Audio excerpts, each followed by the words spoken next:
Battlefield illumination. On fire, a body running. Pinpoint target. One lit desk lamp and a nightgown walking past the window. Lay. Down. To sleep then. To rest last night. To waste before. Across a stretcher. Across a shoulder. Over a leg. Beneath an arm. In a shroud. In a crib. On top of a car.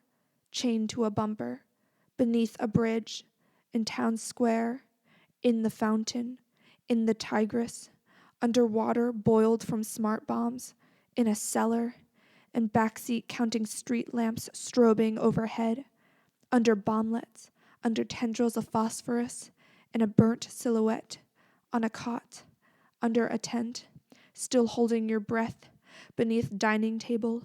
Beneath 5 stories. In a hole. Contaminated remains. Wash hands before getting in bed. Leave interrogation room before answering cell. Teach your mouth to say honey when you enter the kitchen. Damage area. Does not include night sweats or retching at the smell of barbecue. Dead space. Fridge is full after the explosion. The hospital places body parts out back where crowds attempt to identify those who do not answer their calls by an eyeball, a sleeve of a favorite shirt, a stopped wristwatch. Destruction radius. Limited to blast site and not the brother abroad who answers his phone, then falls against the counter or punches a cabinet door.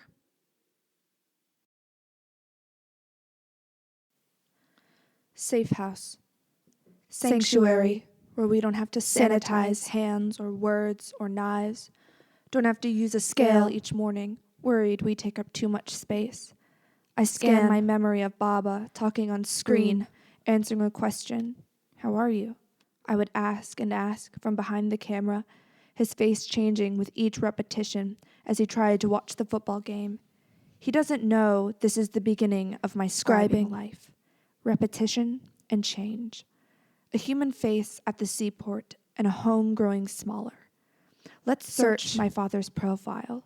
Mustache black and holding back a secret he still hasn't told me. Section of the couch that's fallen a bit from his repeated weight. Sector of the government designed to keep him from flying. He kept our house secure, except from the little bugs that come with dried herbs from Iran. He gives security officers a reason to get off their chairs. My father is not afraid of sedition. He can seize a wild pigeon off a Santa Monica street or watch seizures unfold in his sister's bedroom, the FBI storming through. He said, use wood sticks to hold up your protest signs, then use them in self-defense when the horses come. His eyes sensitive when he passes advice to me, like I'm a sequel, like we're all a serial caught on Iranian satellite TV. When you tell someone off, he calls it servicing. When I stand on his feet, I call it shadowing.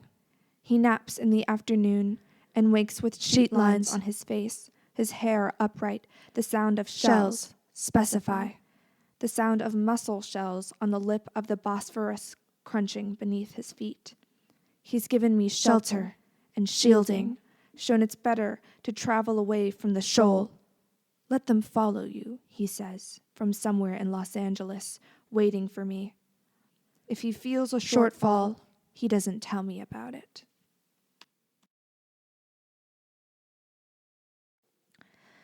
Deception story.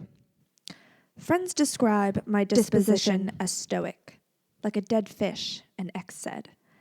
Distance is a funny drug, and used to make me a distressed person, one who cried in bedrooms and airports.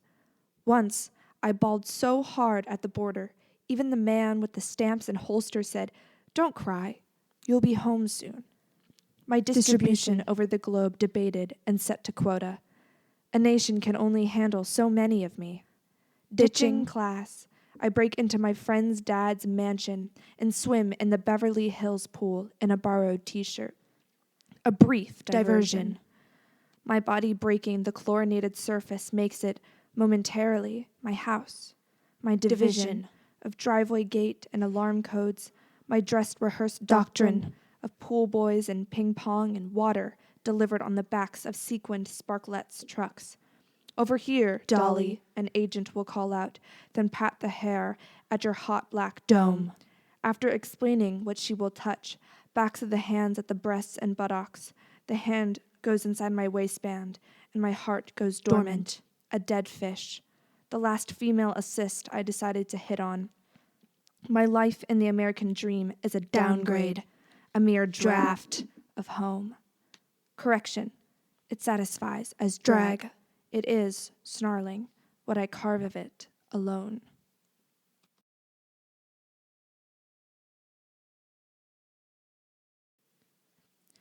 Special events for Homeland Security. Leave your dolly at home. This is no innocent passage. Ladies, bring your kill box. Boys, your hung weapon. You will push warhead mating to the threshold of acceptability. Whether you're passive or on the hunter track, there's a room for you. An exclusive man space with over 24 hide holes and bitches in ready position. Eat until you damn near cannibalize. There's nothing you cannot observe. We ask you follow our 2-person rule in restricted areas. Otherwise, get your simultaneous engagement on. Please come with a safe password and a nickname. We'll provide penetration aids and restraints, guaranteed to make your spreader bar swell.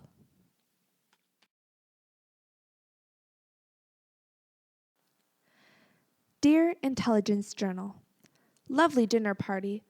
Darling casualties and lean sirloin damage of the collateral sort. Extended my letter of offer and acceptance to the desired internal audience, reaching desired effect and desired perception. A lengthy and essential planning phase, down to our party seating chart where I perfectly placed gentlemen to avoid a hostile environment, showed great constraint, civil affairs, a real civil censorship. Even when he dropped that megaton weapon on me, coyly I promised, wait until you taste the coup de main. He stayed. To think, nights ago I wished disengagement. Following tonight, to the T, I did as Mother suggested. Identification, friend or foe. Turned out friend. If you have found this, please stop reading now. We were friendly beneath the gazebo's lattice. A low visibility operation, which is what my over-the-horizon radar was telling me. The interpretability of, well, initial assessment, really just marginal information, I know. I promise more later, but still a truly, really important point of no return. Stepped out to assess this area of influence, to admire together the architecture, share a desired appreciation of our homeland that, fingers crossed, we will build together.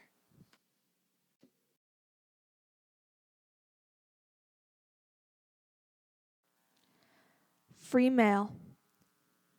My dummy, my dump, fender, and fireball. Where are you now? Too late to remember what I meant to write. In the 50s, people carried cards with conversation topics appropriate between fallout shelters and whites-only signs. I steer through hills of windmills and an airfield of bombers, pigeon nests gathering in the quiet engines. On YouTube, Blackwater agents mop up bad guys from a Najaf roof like they're staving off zombies. Fucking niggers, one says. He reloads as some let their barrels cool against the ledge. He cried when he saw the video. His boys claim he's not a racist. Love, I've started to say such senseless things. I know where he is coming from, and I'm just doing my job. Anti-terrorism experts are talking about us again. Some news anchor cussing during commercials. I saw your wanted ad at the subway station. I saw a young Taliban but couldn't see past his beauty, brows of an ancient relief to the tank he was riding on. If you wish a picture, the map in my dashboard is outdated and missing 2 states, my left arm browned from hanging out the car window, my right at noon, fingers drumming, a flat highway cutting through fields and fields and fields and fires, moving down the hills.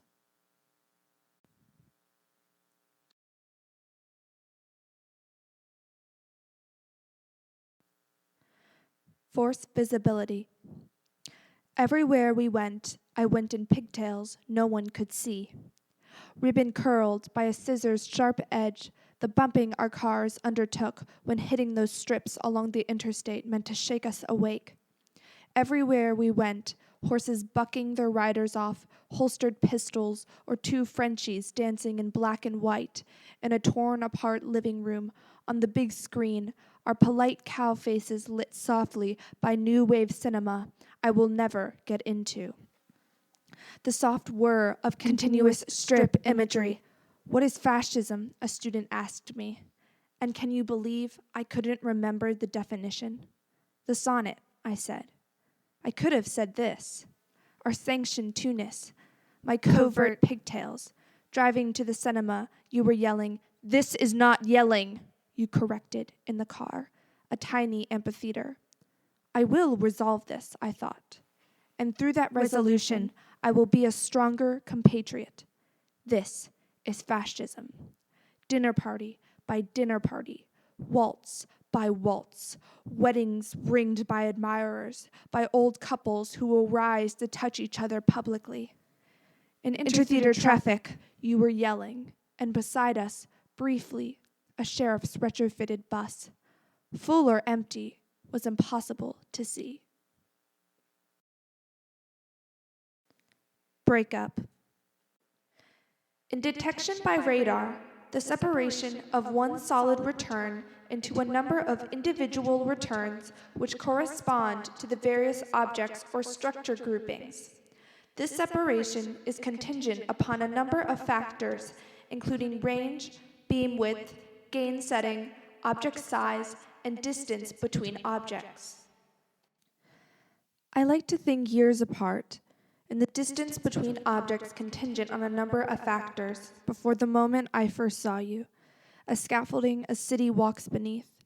I like to think we walked into Masjid-e-Imam and sent our voices up into its mosaic domes and heard them clap back to us in 7 divine echoes, that our voices became a permanent echo, that we called our names up into a dome to hear the separation of one solid return as our names returned, names not even a blip on their radar, names which correspond to our obsessions, mine which means flower that never dies, and yours for an archer who launched his arrow and its impossible range which mapped the ends of the Persian Empire.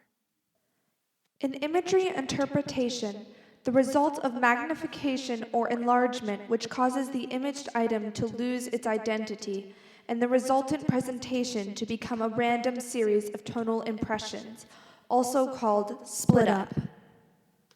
I loved you at lunch. The result of magnification when the coffee kicked in and you cut carrots into coins. A random series for our salad. The satisfying, slow knocking of the dull knife against the cutting board, while I pretended to read while I worshipped you from the sofa. An enlargement which causes a slow pleasure. It was at least slow how you moved. Patient and inefficient, unemployable and something older, a shopkeeper on a stool.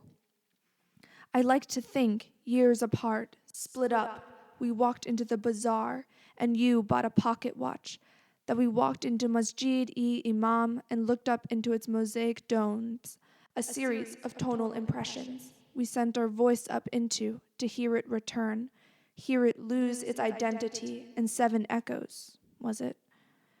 The knock of your knife against the splintered board. Can you hurry up, I would say.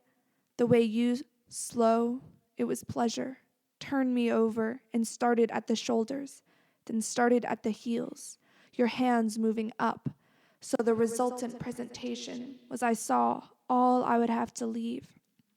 I don't want to die. I won't be ready. And you tried to soothe, said you'd die first as an act of mercy. You who hear a knock and rise slow to answer, while I wonder, is this before their guns come? The slow knock of your knife I left to hurry the leaving, split up. I know I am hurrying toward what I didn't want. I know what it's also called. Ground visibility. This mangy plot where, by now, only mothers still come. Only mothers guard the nameless dead. And then sparingly, these graves, the place of the damned, the prison, history's dumping ground. Peepholes burnt through the metal doors of their solitary cells, just large enough for 3 fingers to curl out, for a lemon to pass through, for an ear to be held against, for one eye, then the other, to regard the hallway, to regard the cell and inmate. Peepholes without a lens, so when the guard comes to inspect me, I inspect him. Touch me, you said, and through that opening, I did.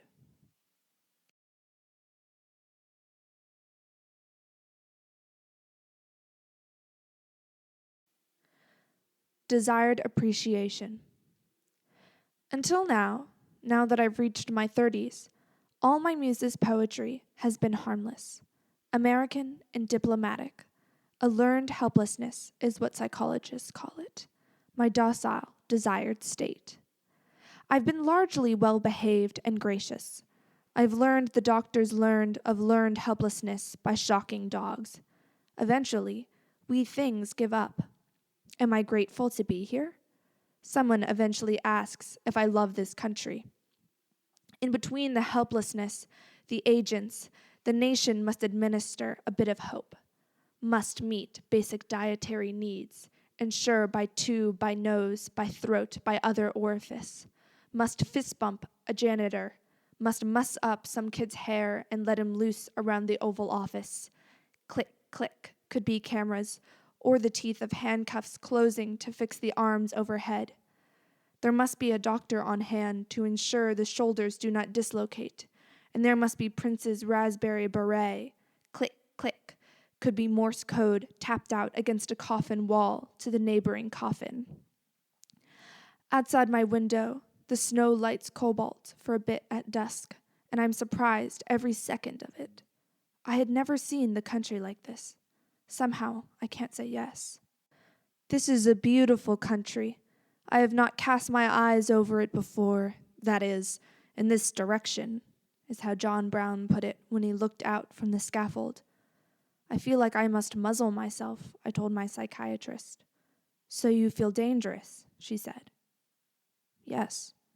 So you feel like a threat? Yes. Why was I so surprised to hear it? Inspiration point, Berkeley. Consider Kissinger, the honorary globetrotter of Harlem, who spins on fingertip the world as balloon, the buffoon erected and beplaqued here by the Rotary Club as evergreen. And in this peace grove planted alongside Waldheim and Nixon, Bush, Herbert Walker, and Mother Teresa, one Pope, one Dalai Lama, one Dr. King. Kissinger, who was the one the bunnies in Hughes Mansion voted MILF, and is named here in our great tradition of naming. As on the Anza expedition, the conquistadors dropped armored mission after saints, Luis Obispo, Francisco, etc., up this western coast my lover and myself now by cleared path regard, hardly touching each other, or the invasive grasses the conquistadors also brought, perhaps by boot sole, perhaps by taste, as we like to do. To tote and plant and raise a home we can recognize, even when we want anew, we two invaders who love to recognize each other by shoulder stoop, by tone behind closed door, or down beyond the trail bend. And so the grasses are Mediterranean, as were the Spanish, and what was before their former windows, as is Vista Point, which is where we are asked to stand to see before us land unnamed, and imagine ourselves, we twin atoms, as the didactics at the trailhead suggest, witnessing the native flora that, before eucalyptus and other pacification, flourished here.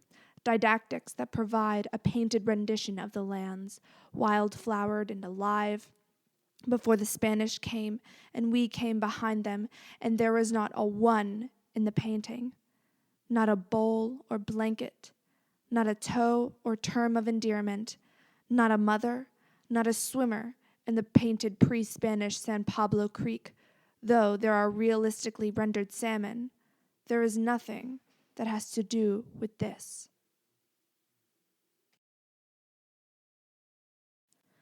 Dependers, immediate family, for Amu.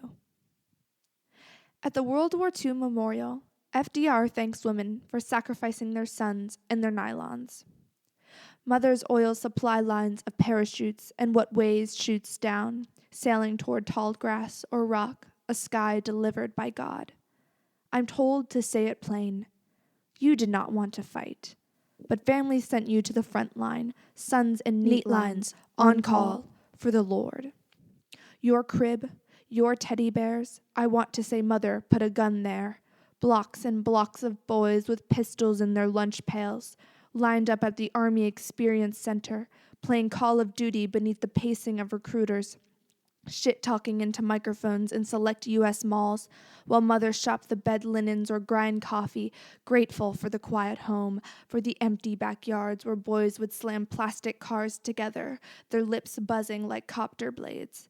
Boys, they dream of invisibility suits, explosive inks, then grope to work in weapons research labs, formulating toys to knock you out, rays to make you puke, rays to activate each nerve ending, gas to make you laugh and boil. A soldier told me about non-lethal weapons. He told me about the innards he scooped, then sewed, with what? Up the toddler, in the smell of copper. I am older than you'll ever be, and I keep going in that direction. Older than the boys printed on state money after going missing in the smoke beneath a tank. The boys on a sun-faded, car-sooted mural, a wreath of white roses, our precious, our cheapest form of minesweeping. I'm now old enough to hear. Someone has to identify, and someone removes the shrapnel, and someone says not a scratch when they pulled you out the fridge. I imagine my father looking into your cool face, the difficult work of his knees staying locked in that frozen place. Stateless person. Our phone would rarely ring. I have no ear for the music here.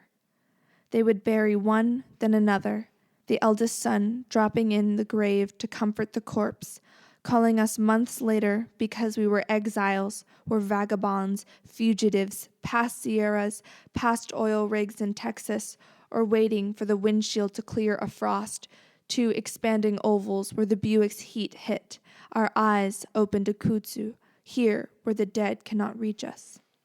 3 thimbles with her sweat, in the dresser drawer they emptied would, I bet, roll, clink, tongueless.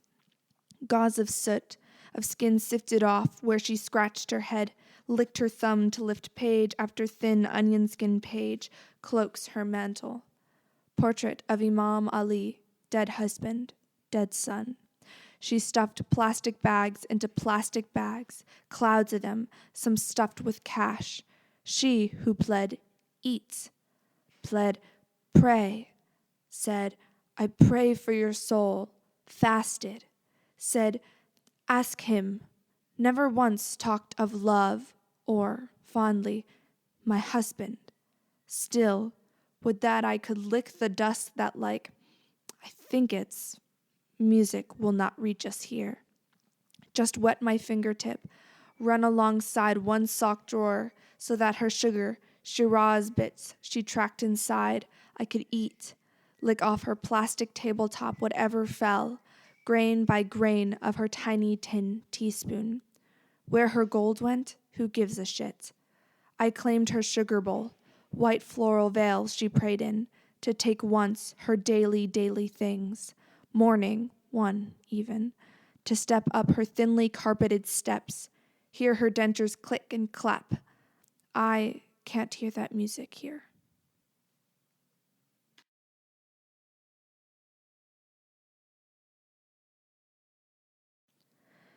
Family of scatterable minds. Suitcases of dried limes, dried figs, pomegranate paste, parsley laid in the sun, burnt honey, sugar cubes hardened on a baking sheet. Suitcases of practical underwear, hand-washed, dried on a door handle, stuffed into boxes from Bazar-e-Vakil, making use of the smallest spaces, and Arkarock tea glass. One carries laminated prayers for safe travel. I stand still when she smokes a Sfand and fans away an evil eye. And when she asks, "Does this mean he will die?" I say yes, without worrying it will break her. Suitcases of fruit knives, of embossed boxes with gold coins inside, the gaudiest earrings brought for me, yellow, loud as these big women rolling meatballs on the kitchen floor, lifting lit coals with their fingers onto a head of tobacco. Shisha comes from shishe, which means glass. Jigaram, they call me, which means my liver. Suitcases they unpack and repack over Iranian radio, between calls passing gossip, the report on the brother's liver. It's failing, and he doesn't want the sisters around because they will pray and cry over him like he's already dead. Sisters unfurl black shawls from suitcases to drape over their heads. I carry trays of dates before the men, offer little square napkins, thank their condolences, hold the matriarchs while they rock. I answered yes when one asked, "Does that mean he's going to die?" Master film. My mother, around that blue porcelain. My mother, nannying around the boxed grits and just add water pantry of the third richest family in Alabama. My mother at school on Presbyterian dime and me on my great-grandmother's lap singing her home. My mother mostly gone and elsewhere and wondering about my dad, my Baba, driving a cab in Poughkeepsie, lifting lumber in Rochester, 30-something, and pages of albums killed, entire rows of classrooms disappeared. My Baba downing Bud Light by the Hudson and listening to Fast Car. My Baba on VHS interviewed by a friend in New York, his hair black as mine is now. I'm 4 and in Alabama. I see him between odd jobs in different states. And on the friend, our video shows Baba a picture of me and asks, "How do you feel when you see Solmaz?" And Baba saying, "Turn the camera off." Then, "Turn off the camera." And then, "Can you please look away? I don't want you to see my Baba cry." Expellee. Chest films taken at the clinic. The doctor softly splintered popsicle stick. By 5, I knew I was a health threat. The day-long waits, the pre-dawn lines, stale taste of toothpaste and skipped breakfast, the no and next metronome of INS, numbered windows, numbered tongues hanging out of red dispensers you pull at the butcher shop, the ground meat left out for strays, the sewing needles planted in it.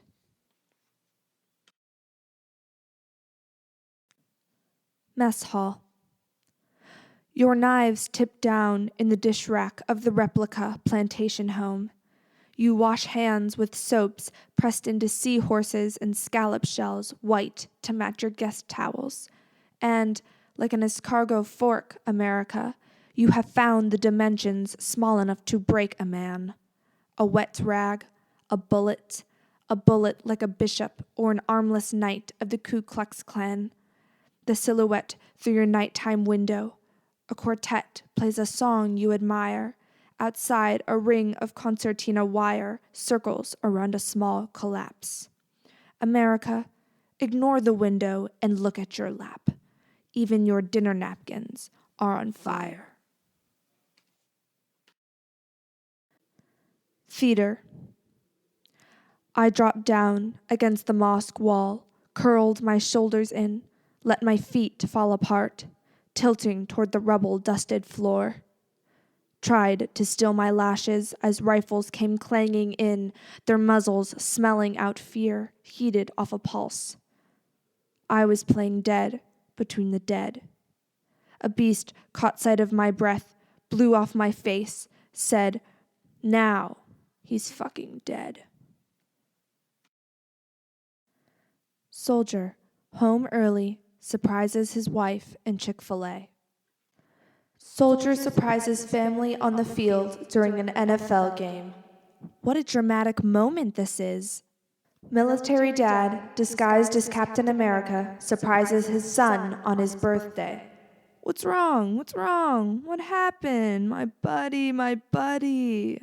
Soldier, hiding in a box, surprises daughter on Christmas. You knew who I was, right? Soldier surprises girlfriend during beauty pageant, then proposes. Sorry, ladies, you're not getting an award like that. Soldier surprises girlfriend at baseball game, then proposes. Wow, how about that arm?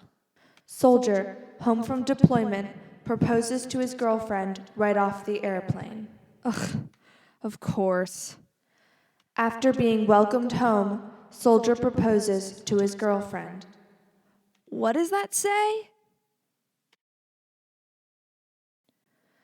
Vulnerability study. Your face turning from mine to keep from coming. 8 strawberries in a wet blue bowl. Baba holding his pants up at the checkpoint. A newlywed securing her updo with grenade pins. A wall cleared of nails for the ghosts to walk through. Reaching Guantanamo. Dear Salim, love, are you well? Do they you?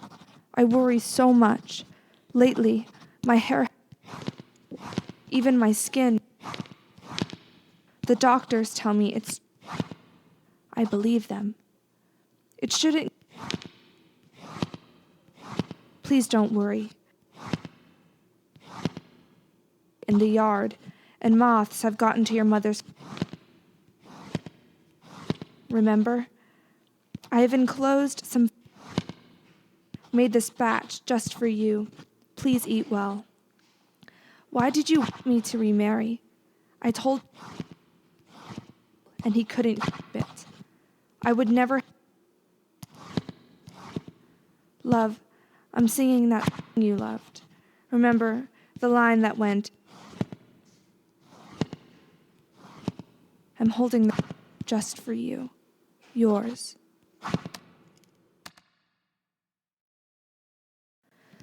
Dear Salim, lightning across the sky all night, lighting up my... But no rain. No...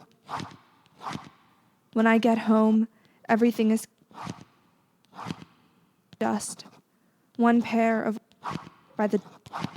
One towel. One... in the morning. Anyway, I couldn't... So I sat by the window watching it streak and thinking I must look like something lit up and like this. Yours. Dear Salim, at the store, they brought already, bruised on the but still juicy. I pitted sour all day. The newspaper went with their juice. I save you jars of preserves for your return. Some plums, too. I haven't opened a since they you. Can't stand all those teeth. Or maybe how they stain the upholstery like... I hope I don't make you me. I hope they allow you some... Yours. Dear Salim, said I need to hold my tongue. It's getting sharp. I told him to mind his own business, to keep his own wife. He didn't. If he wasn't I would never again. Sometimes I write you letters I don't send. I don't mean to cause alarm. I just want the ones you open to like a hill of poppies. Yours.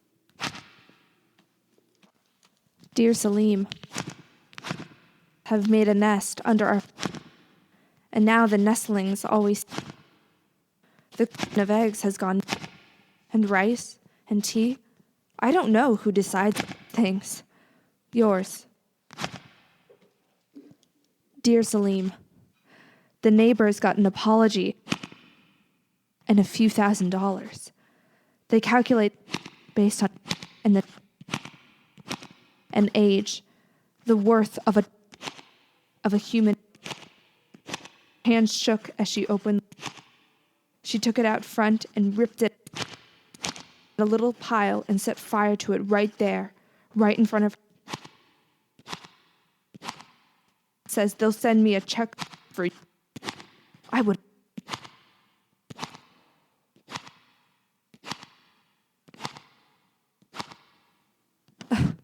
Never.